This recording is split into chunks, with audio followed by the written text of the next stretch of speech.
Hello, everyone. This is Faheem Jackson, and it's episode 51 of my podcast show, In the Know. This is a short form podcast show which is aimed at putting people in the know with a variety of topics using my experiences and viewpoints in life to put people in that know. Now, what is in the know? It's my understanding of the experiences to teach you what I have learned in life.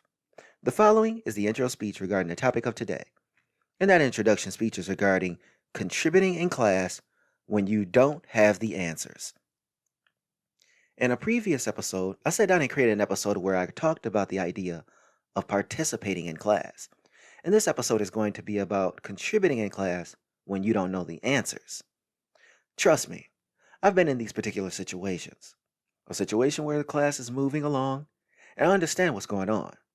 Now, the educator doesn't want to stop the conversation in class in order for you or two students to catch up. So what you have to do is find a way to link to what the educator is saying about the following areas that make sense to you. How to contribute to the classroom when you don't know the answers. Listen closely. In certain classes, some educators will be moving along in a very fast manner. And because of this, you tend to lose your way as a student. You never want to be that student that can't follow along and everyone else in the class has an understanding for the subject matter. So what you have to do is listen really closely to what is being said. Sometimes you hear the teacher. Must you listen more? Meaning they are talking and you are aware of this, but you can't fully grasp what is coming from their mouths. So learn to remove the distractions from your head in order to comprehend what they are saying. Ask questions. If you're not aware of something, you need to raise your hand and speak up in class. Because if you just go along with the motions, then what you'll have is an entire class of not knowing anything. Have I been one of those students? And the answer is yes. I've been that kid that in class did not knowing what's going on and did not ask questions about the subject matter. Then when the course is over, I am behind in class. Finding areas of interest. When the educator is talking in the class, you have to be able to find something they are saying that will keep your interest. And with that, you'll be able to follow along in the classroom. But it can be hard to find that point of interest when you don't know what's going on. Well, as they are talking, everyone says something that is an entry point into the subject. You have to find that entry point and to try to pay close attention because you don't want to find yourself at the end of class having nothing that is sunk in. Piggybacking. Listen to the room and try to understand the class just to be able to follow along.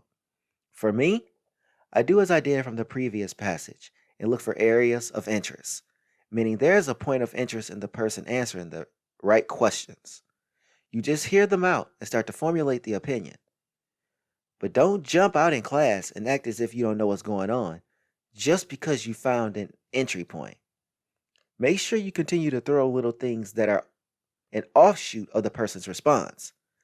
Then you can start to get a feel for the subject matter. Now, certain classes you can't do this with, such as mathematics and science, where you have to know the answers. Take note and research writings. Write down as much as possible from the class, even if you don't fully comprehend what is being said. Why? Well, the great thing about the internet is that you can look up the information in your notes, have a better understanding of the material course. This means typing the entry into the search, asking questions regarding the course from notes. Then what you do is look through the information that pertains to your class. Then you can refine your notes along with the information in the book from the class. Read ahead of class. In order to understand the teacher, read the textbook and then come back to class and try to follow along with what the teacher will be explaining in class.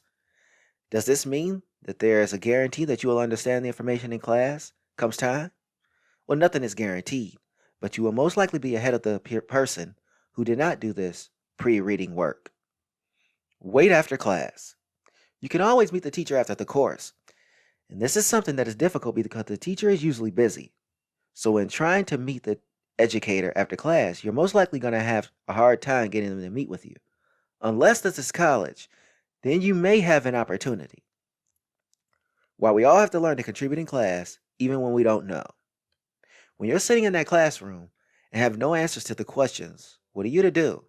And the following thing above I have named is what one must be willing to engage in order to figure out the answers to the questions. I have been in positions where I am lost and can't follow along. So what I have done was latch on to things that are being said where I can jump in and contribute. And this can be difficult, but over time, you will figure out how to do it as well.